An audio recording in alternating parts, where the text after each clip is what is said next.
Hello, my name is Mayana and today I'm going to be doing my June wrap up. So in June I only read 10 books, which if you've been here before you know I usually read about 30 books. So me reading 10 means that I was in a huge reading slump. I figured out the source of my reading slump literally today, which is June 30th. And the source of my reading slump is I am not in the mood for romances anymore. I want to read fantasy, but I had some romance books that were on my list. It's not even just fantasy books that just aren't romance. Like, romance is always my go-to book. They're quick, they're easy, they're simple, and that's why I always go to them. But I find myself annoyed with a lot of romances. I find myself thinking they're predictable, which, like, duh, they're romances. I can't find any that, like, I love. They're usually always 2 or 3 stars. And I realized the issue is that I'm reading too much romance. Like, I'm always going to romance. I always have to read the most popular romance. And I'm like, okay, there's so many fantasy books out here that I need to read. Now I'm pushing to the side, so I need to get to them. So anyways, let me just get into the wrap up. So the first book I read in June was, okay, One Pucked Up Pack. Which, this is a reverse harem, Omegaverse hockey romance. That's a lot, right? Yeah, so it's 400 pages. And it's insta love. I think that this author hates me. I don't know if she knows I exist, but if she does know I exist, she definitely hates me, because why would you write an insta love book that's 400 pages? What's wrong with you? I don't understand why authors, and that's another reason why I'm getting irritated with romance books. Why are authors writing 400 page books? Get to the point and move on. You know what I'm saying? So yeah, this book is about this girl who goes to this like university, and she ends up like getting snowed in or something at like a different somewhere else with like these hockey players, and she ends up finding out that they all share scents. Which, like, I don't really read a lot of Omegaverse. I read some of them because I like some of their plots. They remind me of like the Wattpad books, but obviously since Wattpad they've evolved and I don't know what they're talking about, and I just go with the flow and just kind of hope that I know what they're talking about. They all share scents or something, and that's like, you're only supposed to share sense with one person, but they all do. And there's like this one guy in the group who like doesn't want to like fall in love with her because he wants to focus on hockey and blah blah blah blah. Nothing but smut for 400 pages, which, like, yeah, that's fine. It was fun in the beginning of June, like that's what I was looking for kind of, but like I wanted a little bit more, you know. The next book I read was The Wake Up Call. This was an arc. It comes out in September. This is my first Beth O'Leary book, which was fun. This book is about a guy and this girl who work at a hotel, and the previous year she sent him a letter and she was like, hey, I like you, if you like me, meet me here. She ends up going there and she sees him, but he's making out with her roommate, and so from then on she hates him, and then he hates her because she said when she found out he was kissing her roommate, she said that he's not good enough for her. He's not good enough for anyone or something like that. So like he doesn't like her because he thinks like he thinks she doesn't think that she's just good enough, right? So the miscommunication there was a lot. I gave it 4 stars, but like I said, the miscommunication was a lot. But like other than that, it was fine. It was really fun. Now another reason why I gave it 4 stars, because I was just gonna give it 5 even with the miscommunication. Because The Enemies to Lovers was great. Like, it was funny, it was good, it was great, I liked it. A big reason why I decided to give it 4 is because I got to the epilogue, and I don't really like epilogues in romance books. There's only 3 ways it can end: married, engaged, or with a baby. You know what I'm saying? I think they're pointless. But I read it, obviously I read them, and I read this one, and I hated the ending so much. I didn't like it. I talk about it in one of my vlogs. I think it was my weekend reading vlog. Who knows? The next book I read is No Countdown for Love. This is about a guy who's a basketball player, and he comes across a girl who does, I don't know, something. She gets in a car crash, and it's like snowing in the middle of winter, and so he helps her, and they get to this hotel in which they get snowed in, and they fall in love. Insta love. Now this one was a lot shorter. It wasn't like 400 pages, but it still was insta love.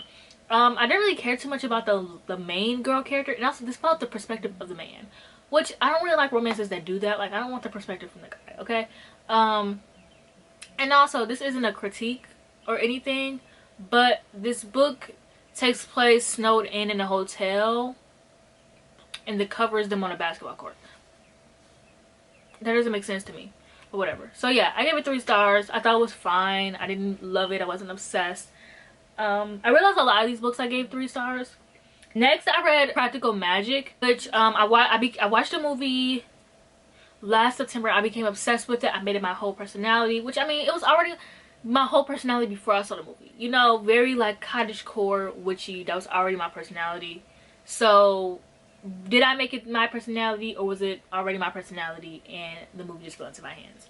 So I watched it last year. I was obsessed. I've been meaning to read the book, but in fall I realized a lot of other people decide they want to read Practical Magic too. So it was hard to get, so I just stopped caring. But I decided I was gonna read it out of nowhere. I don't know. I don't even know why. I just decided I was gonna read it. So I read it and I liked it. It was very, very different from the movie, girl. It was very, very different. I hope the director and the writer got a raise because it was very different, and the changes that they made were so good. Like, instead of the brunette one going to the ginger one's like state and helping her get away from her abusive boyfriend, she ends up just coming back home by herself. They never move in with the aunts. Instead of the sister being ginger, she's blonde. The daughters, instead of being like very young, they're in their teens. One of them kind of like has like a very annoying personality, if I might say so myself. But yeah, I know a lot of people didn't like this book, and you know I don't really like cozy fantasy or anything like that, but I really like this book. I think I love the vibes, and because I already love the story, I love seeing a little bit more into the characters' heads. And I don't know, I'm really excited. I was supposed to read Magic Lessons. I read like 1 page and then I just stopped. Because I heard that one has like more of a plot, and like it's like a lot of people love it. I don't know. So then I read My Roommate is a Vampire, which I gave 5 stars. I absolutely love this book. This book is coming out in August. It is about a girl who lives in Chicago and she's looking for a roommate, and she finds this guy who's offering an extra room for $200, and she's like, $200? That's a steal. Like, what's wrong with him? So she goes and she meets up with him, and like also as they're like talking, like you get his POV, and like he's like saying like, oh, like we can only meet like at night or in the evening, like I can't come out during the day. And she doesn't think it's weird at all. She's like, okay, well, she does think it's weird, but she's like, okay, yeah.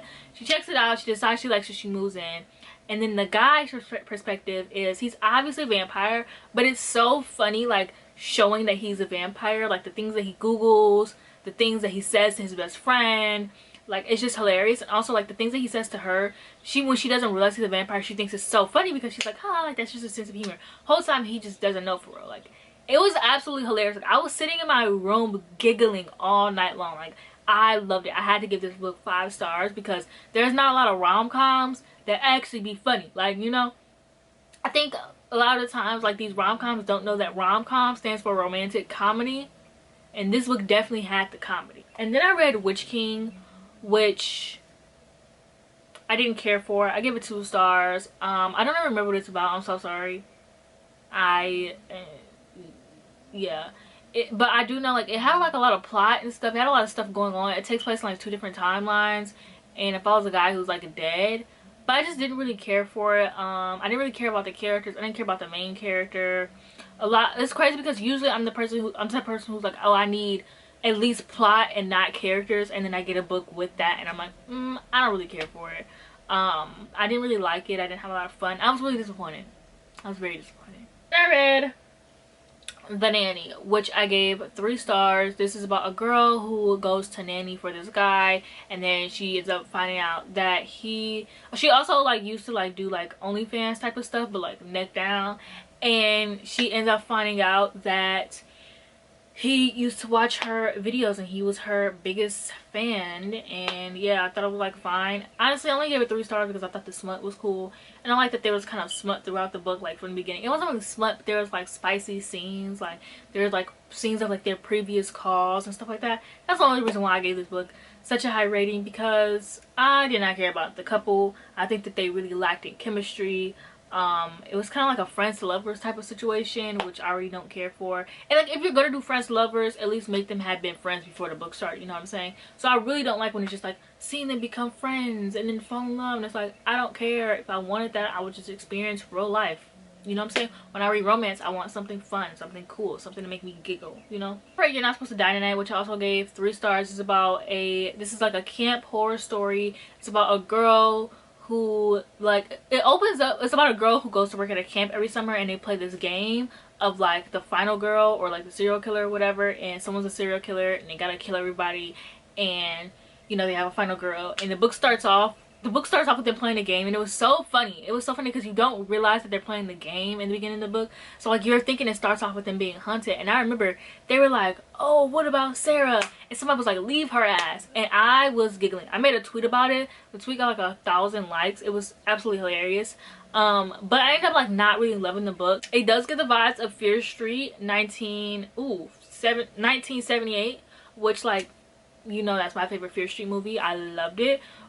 But I just feel like I don't really like how Kaylin Barron writes like her YA books, because like, she uses a lot of like pop culture references and like AAVE, which like I love when books use AAVE because that's how I speak, but like that's how I talk. But like the way they was using this book is more so pop culture references, but I don't want to call them pop culture because they were created by Black people. But like, it's also not like AAV, like it's not like, you know how we, like, you know what I'm saying? I hope someone understands what I'm saying and do not take this out of context.